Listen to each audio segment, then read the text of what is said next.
Hi ಎಲ್ಲರಿಗೂ ನಮಸ್ಕಾರ. Welcome back to Lakshmi fashion tech. ಇನ್ನು ಇವತ್ತಿನ ಟಾಪಿಕ್ ಬಂದುಬಿಟ್ಟು ಯಾವ ಮಿಷಿನ್ ಬೆಸ್ಟ್, ಹೊಸ ಮಿಷಿನ್ ಬೆಸ್ಟಾ ಹಳೆ ಮಿಷಿನ್ ಬೆಸ್ಟಾ, ಯಾವ್ದು ತೊಗೊಂಡ್ರೆ ಸರಿ ಇರುತ್ತೆ ಅನ್ನೋದ್ರ ಒಂದು ಟಾಪಿಕ್ ಮೇಲೆ ಇವತ್ತಿನ ಒಂದು ವಿಡಿಯೋನ ಶುರು ಮಾಡ್ತಾ ಇದ್ದೀನಿ. ಸೊ ತುಂಬಾ ಇಂಟ್ರೆಸ್ಟಿಂಗ್ ಆಗಿರುತ್ತೆ ವಿಡಿಯೋ. ಸೊ ಯಾವ್ದು ತೊಗೊಳ್ಬೇಕು ಅಂತ ತುಂಬ ಜನಕ್ಕೆ ಯೋಚನೆ ಇರುತ್ತಲ್ವಾ. ಸೊ ಇವತ್ತಿನ ಒಂದು ವಿಡಿಯೋದಲ್ಲಿ ನಿಮ್ಗೊಂದು ಡೌಟ್ ಕ್ಲಿಯರ್ ಆಗುತ್ತೆ ಅಂತ ಅಂದ್ಕೊಳ್ತೀನಿ. ಸೊ ಹಾಗಾಗಿ ಇವತ್ತಿನ ಒಂದು ವಿಡಿಯೋನ ತಡ ಮಾಡೋದು ಬೇಡ, ಬೇಗ ಶುರು ಮಾಡೋಣ. ಸೊ ಯಾರೆಲ್ಲ ನನ್ನ ಚಾನಲ್ನ ನೋಡ್ತಾ ಇದ್ರೆ ಪ್ಲೀಸ್ ಒಂದು ಲೈಕ್ ಕೊಟ್ಟು ಸಬ್ಸ್ಕ್ರೈಬ್ ಮಾಡಿಕೊಂಡು ಚಾನಲ್ನ ನೋಡಿ.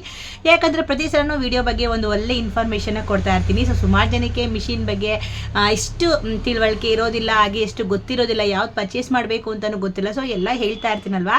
ಸೊ ಹಾಗಾಗಿ ಒಂದು ಲೈಕ್ ಕೊಡಿ, ಸಬ್ಸ್ಕ್ರೈಬ್ ಮಾಡ್ಕೊಂಡು ಚಾನಲ್ನ ನೋಡಿ. ಸೊ ಬನ್ನಿ ವಿಡಿಯೋನ ತಡ ಮಾಡೋದು ಬೇಡ, ಸ್ಟಾರ್ಟ್ ಮಾಡೋಣ. ಇನ್ನು ಪಾಯಿಂಟ್ ನಂಬರ್ 1, ಹೊಸ ಮಿಷಿನ್ ಬಗ್ಗೆ ಹೇಳ್ತಾ ಇದ್ದೀನಿ. ತಗೊಳ್ಳೋದ್ರಿಂದ ಏನೆಲ್ಲ ಲಾಭ ಇರುತ್ತೆ ಅಂತ ಹೇಳ್ಬಿಟ್ಟು. ಇನ್ನು ಹೊಸ ಮಿಷಿನ್ ಬಂದ್ಬಿಟ್ಟು ಲೇಟೆಸ್ಟ್ ಡಿಸೈನ್, ಸೊ ಹೊಸ ಫೀಚರ್ಸ್ ಇರುತ್ತೆ, ಸ್ಮೂತ್ ವರ್ಕಿಂಗ್ ಇರುತ್ತೆ, ನೋಡೋದಕ್ಕೂ ಕೂಡ ತುಂಬಾ ಸ್ಟೈಲಿಶ್ ಆಗಿರುತ್ತೆ. ಸೊ ಹಳೆ ಮಿಷಿನ್ ಅಂದರೆ ರಾಬಸ್ಟು, ಹೆವಿ, ಸ್ಟ್ರಾಂಗ್ ಕ್ವಾಲಿಟಿ, ಬರೀ ಫೀಚರ್ಸು ತುಂಬಾ ಕಡಿಮೆ ಇರುತ್ತೆ ಅದರಲ್ಲಿ. ಓಕೆನಾ. ಸೊ ಇದು ಬಂದುಬಿಟ್ಟು ನಿಮಗೆ ಹೊಸ ಮೊದಲನೇ ಪಾಯಿಂಟು, ಹೊಸ ಮಿಷಿನ್ಗೂ ಹೊಸ ಹಳೆ ಮಿಷಿನ್ಗೂ. ಇನ್ನು ಪಾಯಿಂಟ್ ನಂಬರ್ 2 ಬಂದುಬಿಟ್ಟು ಹಳೆ ಮಿಷಿನಲ್ಲಿ ಹತ್ತಿ, ವಸ್ತ್ರ, ಡೇನಿಂಗ್, ಜೀನ್ಸು ಏನಾದರೂ ಹೊಲಿಯೋದ್ರಿಂದ 20-30 ವರ್ಷ ಹಳೆಯ ಮಿಷಿನ್ ಓಡುತ್ತೆ. ಸೊ ಓಕೆನಾ. ಸೊ ಹಳೆ ಮಿಷಿನ್ಗಳು ಸ್ವಲ್ಪ ನಿಮಗೆ ಗೇಜ್ ಕೊಡ್ತಾರೆ. ಮೊದಲಿಂಗೂ ಇವಾಗಲಿಗೂ ತುಂಬ ಲಾಟ್ ಆಫ್ ಡಿಫ್ರೆನ್ಸ್ ಇದೆ ಮಿಷಿನ್ಸ್ಗಳಲ್ಲಿ. ಹಳೆ ಮಿಷಿನ್ಸ್ ಬರೋ ಗೇಜ್ ಇವಾಗ ಬರಲ್ಲ. ನೀವು ನೋಡ್ಬೋದು, ಫಾರ್ ಎಕ್ಸಾಂಪಲ್ ಬಂದುಬಿಟ್ಟು ನಿಮಗೆ ಚಿನ್ನ ನೋಡ್ಬೋದು. ನೀವು ಚಿನ್ನ ತೊಗೊಂಡ್ರೆ ಹಳೆ ಚಿನ್ನ ಈಗಿನ ಚಿನ್ನ ಅಂತ ನೋಡಿದ್ರು ಎಷ್ಟು ಸಕ್ಕತ್ತಾಗಿರುತ್ತೆ. ಆವಾಗ ಚಿನ್ನ ಅಂತಾರೆ, ಯಾಕಂದರೆ ಓಲ್ಡ್ ಈಸ್ ಗೋಲ್ಡ್. ಇವಾಗ ಹಳೆ ಕಾಲದಲ್ಲಿ ಮಾಡಿಸಿರುವಂತಹ ಸೀರೆಗಳಾಗಿರ್ಬೋದು, ಚಿನ್ನಗಳಾಗಿರ್ಬೋದು, ಇವಾಗಿನ ಟ್ರೆಂಡ್ ಓಡ್ತಾ ಇರುತ್ತೆ. ಸೊ ಅವಾಗಿನ ಗೇಜ್ ಬರಲ್ಲ ಅಂತಾರೆ. ಸೊ ಕುಕ್ಕರ್ಗಳಾಗಿರ್ಬೋದು, ನೀವು ನೋಡಿ ಬೇಕಾದರೆ ಮನೆಗಳಲ್ಲಿ ಪಾತ್ರೆಗಳು ತೊಗೊಂಡಿರ್ತೀರಾ. ಸೊ ಹಳೇದಕ್ಕೆ ಹೋಲಿಕೆ ಮಾಡೋದ್ರಿಂದ ಹೊಸದು ಇವಾಗಿನ ಬರೋದು ಅಷ್ಟು ಗೇಜ್ ಬರಲ್ಲ ಅಂತ ಕೂಡ ಹೇಳ್ತಾರೆ. ಸೊ ಹಳೆದನ್ನು ಕೂಡ ಆ ಥರ ನೆಗ್ಲೆಕ್ಟ್ ಮಾಡೋ ಆಗಿಲ್ಲ. ಸೊ ನೀವು ಆರಾಮಾಗಿ ಹಳೆದಲ್ಲೂ ಕೂಡ ನೀವು ಪರ್ಚೇಸ್ ಮಾಡ್ಬೋದು. ಕೆಲವು ನೋಡಬೇಕಾಗುತ್ತೆ ಯಾವ ರೀತಿಲಿದೆ ಅಂತ ಕೂಡ ನೀವು ನೋಡಬೇಕಾಗುತ್ತೆ. ಇನ್ನು ಹೊಸ ಮಿಷಿನ್ ಕೂಡ ಡ್ಯೂರಬಿಲಿಟಿ ಚೆನ್ನಾಗಿರುತ್ತೆ, ಆದರೆ ಅಷ್ಟು ಟಫ್ ಆಗಿರೋದಿಲ್ಲ. ಕೆಲವೊಂದು ಅದೇ ಗೇಜ್ ಬರೋದಿಲ್ಲ. ಸೊ ಅದು ಕೂಡ ನಿಮಗೆ ಮೈನಸ್ ಪಾಯಿಂಟ್ ಆಗುತ್ತೆ. ಸೊ ನಾನು ಹೇಳ್ತಾ ಇರೋದು ಈ ಸೆಕೆಂಡ್ ಪಾಯಿಂಟಲ್ಲಿ ಹಳೆ ಮಿಷಿನ್ನು ಕೂಡ ಒಂದು ರೇಂಜ್ಗೆ ತುಂಬಾ ಚೆನ್ನಾಗಿರುತ್ತೆ ಕ್ವಾಲಿಟಿಗಳಲ್ಲಿ. ಸೊ ಅವಾಗಿನ ಮಿಷಿನ್ ಇವಾಗ ಬರೋದಿಲ್ಲ, ಅದಂತೂ ಕರೆಕ್ಟು.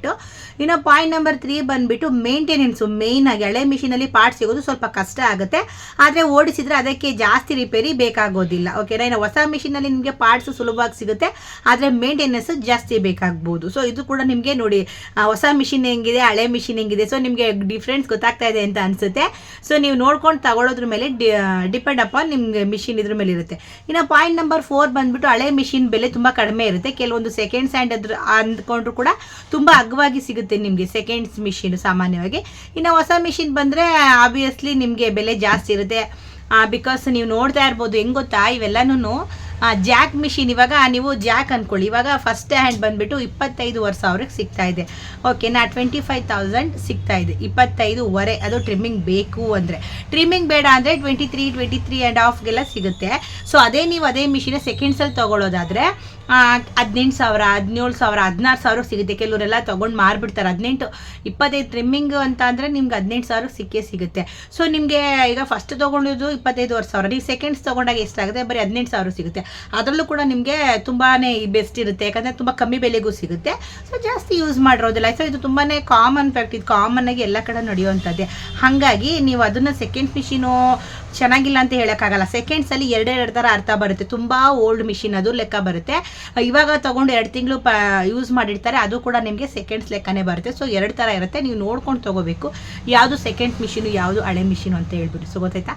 ಸೊ ಇದು ತುಂಬಾ ಇಂಪಾರ್ಟೆಂಟು. ನೀವು ತಗೊಳ್ಬೇಕಾದ್ರೆ ಅದು ತುಂಬ ಕಾಮನ್, ನೀವು ನೋಡಬೇಕು. ಫಸ್ಟ್ ನೋಡಿದ್ರೆ ನಿಮಗೆ ಪ್ರತಿಯೊಂದು ಗೊತ್ತಾಗೋದು. ಇನ್ನು ಪಾಯಿಂಟ್ ನಂಬರ್ 5 ಬಂದುಬಿಟ್ಟು ಹೊಸ ಮಿಷಿನು ಅಂದರೆ ತುಂಬ ಸುಲಭವಾಗಿರುತ್ತೆ. ಹೊಸ ಮಿಷಿನು ಬೇಗ ಸ್ಮೂತ್ ಆಗಿರುತ್ತೆ. ನೀವು ಆರಾಮಾಗಿ ನೀವು ಬಟನ್ ಒತ್ಕೊಳ್ಳೋದಾಗಿರ್ಬೋದು, ಆಪ್ಷನ್ಗಳಿಂದ ಈಸಿಯಾಗಿ ನೀವು ಹೊಸ ಮಿಷಿನಲ್ಲಿ ಹ್ಯಾಂಡಲ್ನ ಮಾಡ್ಬೋದು. ಇನ್ನು ನಿಮಗೆ ಹಳೆ ಮಿಷಿನ್ ಬರೋದಾದರೆ ಲೆಗ್ಗು, ಹ್ಯಾಂಡ್ ಯೂಸು ಮಾಡಬೇಕು, ಎಫರ್ಟ್ ಬೇಕಾಗುತ್ತೆ. ಕಾಲಲ್ಲಿ ತುಣಿಯೋದಾಗಿರ್ಬೋದು. ಸೆಕೆಂಡ್ ಮಿಷಿನ್ ಅಂದರೆ ಸಾಮಾನ್ಯವಾಗಿ ಕೆಲವು ನಾನು ಆವಾಗಲೇ ಹೇಳಿದೆ ಅಲ್ವಾ, ಜಾಕಲ್ಲೂ ಕೂಡ ಸೆಕೆಂಡ್ಸ್ ಮಿಷಿನ್ ಇರುತ್ತೆ, ಮತ್ತು ಮಾಮೂಲು ಲೆಗ್ ಮಿಷಿನಲ್ಲೂ ಕೂಡ ಸೆಕೆಂಡ್ಸ್ ಅನ್ನೋದು ಬರುತ್ತೆ. 2 ರೀತಿಲಿ ಇರುತ್ತೆ. ಹಳೆ ಮಿಷಿನ್ ಅಂದರೆ ಒಂದೇ ಥರ ಬರೋದಿಲ್ಲ. ಸೊ ಅದರಲ್ಲಿ ನಿಮಗೆ ಹ್ಯಾಂಡ್ ಯೂಸ್ ಮಾಡೋದು, ಸೊ ಲೆಗ್ ತುಣಿಯೋದಾಗಿರ್ಬೋದು. ಸೊ ಹಳೆ ಮಿಷಿನ್ಗಳೇ ಸ್ವಲ್ಪ ತುಕ್ಕಿಡ್ದಿರುತ್ತೆ. ಸೊ ನಿಮಗೆ ಹ್ಯಾಂಡಲ್ ಮಾಡಬೇಕಾದ್ರೆ ಸ್ವಲ್ಪ ಕಷ್ಟ ಆಗುತ್ತೆ. ಸೊ ಇದು ಕೂಡ ನೀವು ಗಮನಕ್ಕೆ ತಗೊಳ್ಬೇಕಾಗತ್ತೆ. ಸೊ ಇನ್ನು ನಿಮಗೆ ಕ್ಯಾಲ್ಕುಲೇಷನ್ ಹಾಕೋದಾದರೆ ಯಾವುದು ಬೆಸ್ಟ್ ಅಂತ ಹೇಳ್ಬೇಕು ಅಂತ ಫೈನಲ್ ಮಾಡೋದಾದರೆ, ಯೂಸ್ ಮೇಲೆ ಡಿಪೆಂಡ್ ಆಗುತ್ತೆ. ಓಕೆನಾ, ನಿಮಗೆ ಯೂಸ್ ಮೇಲೆ ಡಿಪೆಂಡ್ ಆಗುತ್ತೆ ಹೇಗಿದೆ ವಸ್ತು, ನಾವು ತುಣಿದ ಮೇಲೆ ಹೇಗಿದೆ ಅನ್ನೋದನ್ನು ನೋಡಿದ್ಮೇಲೆ ನಿಮಗೆ ಅಂದರೆ ಮೈಂಡಿಗೆ ಬರೋದು. ಓಕೆನಾ, ಯಾವುದೂ ಬೆಸ್ಟ್ ಅಂತ ಹೇಳಕ್ಕೆ ಬರಲ್ಲ, ಎರಡೂ ಕೂಡ ತುಂಬಾ ಬೆಸ್ಟ್ ಇದೆ. ನಾವು ಹೊಸದೇ ಎಲ್ಲರೂ ತೊಗೊಳೋದಕ್ಕಾಗಲ್ಲ, ಹಳೆದನ್ನ ಎಲ್ಲರೂ ಪರ್ಚೇಸ್ ಮಾಡೋಕ್ಕಾಗಲ್ಲ. 5 ಬೆಳ್ಳು ಒಂದೇ ಸಮ ಇಲ್ಲ ಅಲ್ವಾ. ಸೊ ಇದು ತುಂಬಾ important.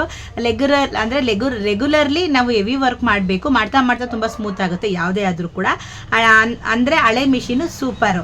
Casual, simple, design, comfort ಬೇಕು ಅಂತ ಅಂದರೆ ನಿಮಗೆ ಹೊಸ ಮಿಷಿನು ಬೆಸ್ಟ್. ಸೊ ಹೀಗಾಗಿ ಇಬ್ಬರು ಕೂಡ 2 ಸಮ ಪಾಯಿಂಟ್ನೇ ತಗೊಂಡಿದ್ದಾರೆ. ಯಾರು ಇಲ್ಲಿ ಹೆಚ್ಚಿಲ್ಲ, ಯಾವುದು ಕೂಡ ಇಲ್ಲಿ ಕಮ್ಮಿ ಇಲ್ಲ. 2 ಮಿಷಿನು ತುಂಬಾ ಚೆನ್ನಾಗಿರುತ್ತೆ. ಸೊ ಕ್ಯಾಶುಯಲು, ಸಿಂಪಲ್ಲು, ಡಿಸೈನ್ ವರ್ಕ್ ಬೇಕು ಅಂತ ಅಂದರೆ ನಿಮಗೆ ಹೊಸ machine best. Regularly heavy work ಮಾಡಬೇಕು ನಾನು ಅಂತ ಅನ್ನೋರಿಗೆ ಹಳೆ ಮಿಷಿನು ಬೆಸ್ಟ್. ಇದು ನಿಮಗೆ 2 ಮಿಷಿನು ಡಿಫ್ರೆನ್ಸು ನಿಮಗೆ ಗೊತ್ತಾಗಿದೆ ಅಂತ ಅಂದ್ಕೊಳ್ತೀನಿ. ಸಾಮಾನ್ಯವಾಗಿ ಇದನ್ನು ವರ್ಕ್ ಮಾಡೋರು, ಕೆಲಸ ಮಾಡೋರಿಗೆ ಇದು ಖಂಡಿತವಾಗ್ಲೂ ಗೊತ್ತಾಗುತ್ತೆ. ನಿಮ್ಮ ಕೆಲಸ ಮಾಡಿಲ್ಲ ಅಂದರೂ ಕೂಡ ನಿಮಗೆ ಮಿಷಿನ್ ತೊಗೊಳ್ಬೇಕಾದ್ರೆ ಸೆಕೆಂಡ್ ಮಿಷಿನ್ ಯಾವ ರೀತಿ ಇದೆ ಅಂತ ನೋಡಿದಾಗಲೂ ಕೂಡ ನಿಮಗೆ ಮಿಷಿನ್ಗಳು ಗೊತ್ತಾಗುತ್ತೆ. ಇಲ್ಲಿ ಯಾವುದನ್ನು ಕೂಡ ನೆಗ್ಲೆಕ್ಟ್ ಮಾಡೋಂಗಿಲ್ಲ. 2 ಕೂಡ ತುಂಬ ಚೆನ್ನಾಗಿರುತ್ತೆ. 2 ಕೂಡ 2 ಕ್ಯಾಟಗರಿ ಇರೋರಿಗೆ ಸೂಟ್ ಆಗುತ್ತೆ ಮಿಷಿನ್. ಓಕೆನಾ, ಇನ್ನು ನಿಮಗೆ ಅರ್ಥ ಆಯಿತು ಅಂತ ಅಂದ್ಕೊಳ್ತೀನಿ. ನಿಮಗೆ ಹೊಸ ಮಿಷಿನ್ ಬೆಸ್ಟಾ, ಹಳೆ ಮಿಷಿನ್ ಬೆಸ್ಟಾ, new machine versus old machine. So ನಿಮಗೆ 2 ಕೂಡ ಬೆಸ್ಟ್ ಇದೆ, ಯಾವುದನ್ನು ಕೂಡ ನೆಗ್ಲೆಕ್ಟ್ ಮಾಡೋ ಹಾಗೆ ಇಲ್ಲ. ಇವಾಗ ನಾನು ಹೇಳಿರೋ ಇದೇನು ಪಾಯಿಂಟ್ಸ್ ಇದೆ ಅದನ್ನು ಗಂಭೀರವಾಗಿ ತೊಗೊಳ್ಳಿ. ಸೆಕೆಂಡ್ ಮಿಷಿನ್ ಅಂದರೆ ತುಂಬ ಓಲ್ಡ್ ಮಿಷಿನು ಆಗುತ್ತೆ. ನೀವು ಹೊಸ್ದಾಗಿ ತೊಗೊಂಡು 2 ತಿಂಗಳು ಯೂಸ್ ಮಾಡಿದ್ರು ಕೂಡ ನಿಮಗೆ ಸೆಕೆಂಡ್ ಮಿಷಿನ್ ಲೆಕ್ಕನೇ ಬರುತ್ತೆ. ಒಂದ್ಸಲ ನಮ್ಮ ಶೋರೂಮಿಂದ ಆಚೆ ಹೋಗೋವರೆಗೂ ಅಷ್ಟೇ ಅದು ಹೊಸ ಮಿಷಿನು. ಶೋರೂಮಿಂದ ಆಚೆ ಹೋಯ್ತು ಅಂದಮೇಲೆ ಸೆಕೆಂಡ್ಸೇ ಲೆಕ್ಕ. ಅದು ಕಾಮನ್ ಆಗಿ ಪ್ರತಿಯೊಂದರಲ್ಲೂ ಕೂಡ ಅದೇ ಥರನೇ. ಹಾಗಾಗಿ ನೀವು ಸೆಕೆಂಡ್ಸ್ ಅಂದರೆ ತುಂಬ ಹಳೇದು ಅನ್ನೋದೇ ಯೋಚನೆ ಮಾಡಬೇಡಿ. ಸೆಕೆಂಡ್ಸಲ್ಲಿ ನಿಮಗೆ ಚೆನ್ನಾಗಿರೋದು ಸಿಗುತ್ತೆ, ತುಂಬ ಕಮ್ಮಿ ಇರೋವಂಥದ್ದು ಸಿಗುತ್ತೆ. ಸೊ ನೀವು ನೋಡ್ಕೊಂಡು ತೊಗೊಳೋದ್ರ ಮೇಲೆ ಡಿಪೆಂಡ್ ಆಗುತ್ತೆ. ಪ್ರತಿಯೊಂದು ನೀವು ಸೆಕೆಂಡ್ಸ್ ಪರ್ಚೇಸ್ ಮಾಡಬೇಕಾದ್ರೆ ಕ್ಲಿಯರಾಗಿ ಒಂದು ಸಲ ಹೊಲ್ದು ಅದೆಲ್ಲ ಹೇಗಿದೆ ಅಂತ ನೋಡಿಕೊಂಡು ಪರ್ಚೇಸ್ ಮಾಡ್ಕೊಳ್ಳಿ. ನಿಮ್ಗೆ ಗೊತ್ತಾಗಿಲ್ಲ ಅಂದ್ರೂ ಗೊತ್ತಿರೋರು ಯಾರನ್ನಾರು ಇದ್ದರೆ ಕರ್ಕೊಂಡು ಬಂದು ತೋರಿಸ್ಕೊಂಡು ತೊಗೊಳ್ಳಿ. ಓಕೆನಾ, ಸೆಕೆಂಡ್ಸ್ ಮಿಷಿನ ಸಾಮಾನ್ಯವಾಗಿ ಗೊತ್ತಿಲ್ಲ ಅಂದರೆ ನಿಮಗೆ ಮೆಕ್ಯಾನಿಕ್ ಇರ್ತಾರೆ, ಮಿಷಿನ್ ಟೈಲರಿಗೆ, ಮಿಷಿನ್ ಮಾಡೋರೆ, ಮಿಷಿನು ರಿಪೇರಿ ಮಾಡೋರೇ ಇರ್ತಾರೆ, ಅವ್ರನ್ನೂ ಕರ್ಕೊಂಬಂದು ತೋರಿಸಿ ಎಲ್ಲ ತೋರಿಸ್ಬಿಟ್ಟು ನೀವು ಪರ್ಚೇಸ್ನ ಮಾಡ್ಕೊಳ್ಳಿ. ಸೊ ತುಂಬಾ ಬೆಸ್ಟ್ ಇರುತ್ತೆ. ನಿಮಗೆ ಯಾವುದು ಕೂಡ ಇಲ್ಲಿ ಚೆನ್ನಾಗಿಲ್ಲ ಅನ್ನೋಂಗಿಲ್ಲ. ಸೆಕೆಂಡ್ಸ್ ಮಿಷಿನು ಚೆನ್ನಾಗಿರುತ್ತೆ, ಫಸ್ಟ್ ಮಿಷಿನು ಚೆನ್ನಾಗಿರುತ್ತೆ. 2 ಕೂಡ ಈಕ್ವಲ್ ಪಾಯಿಂಟ್ಸಸ್ ತಗೊಂಡಿದೆ. ಹಾಗಾಗಿ ಅವ್ರವ್ರ ಅನುಕೂಲಕ್ಕೆ ತಕ್ಕಂಗೆ ನೀವು ಯೂಸ್ನ ಮಾಡ್ಕೊಳ್ಬೋದು. ಓಕೆನಾ, ಸೊ ನಿಮಗೆ ಈ ವಿಡಿಯೋ ನೋಡಿ ತುಂಬ ಇಂಟ್ರೆಸ್ಟಿಂಗ್ ಆಗಿತ್ತು ಆ್ಯಂಡ್ ನಿಮ್ಗೆ ಅರ್ಥ ಆಯಿತು ಅಂತ ಅಂದ್ಕೊಳ್ತೀನಿ. ನಿಮಗೆ ತುಂಬ ಯೂಸ್ಫುಲ್ ಆಯಿತು ಅಂತ ಕೂಡ ಅಂದ್ಕೊಳ್ತೀನಿ. ನಿಮಗೇನಾದರೂ ಒಂದು ವೇಳೆ ಯೂಸ್ಫುಲ್ ಆಗಿದ್ರೆ ಪ್ಲೀಸ್ ಒಂದು ಲೈಕ್ ಕೊಟ್ಟು ಚಾನಲ್ನ ಸಬ್ಸ್ಕ್ರೈಬ್ ಮಾಡ್ಕೊಂಡು ನೋಡಿ. ಮುಂದಿನ ಒಂದು ಹೊಸ ವಿಡಿಯೋಂದಿಗೆ ಮತ್ತೆ ನಾನು ನಿಮ್ಮನ್ನು ಭೇಟಿ ಮಾಡ್ತೀನಿ. ಅಲ್ಲಿವರೆಗೂ ಎಲ್ಲರಿಗೂ ಟೇಕ್ ಕೇರ್, ಬಾಯ್.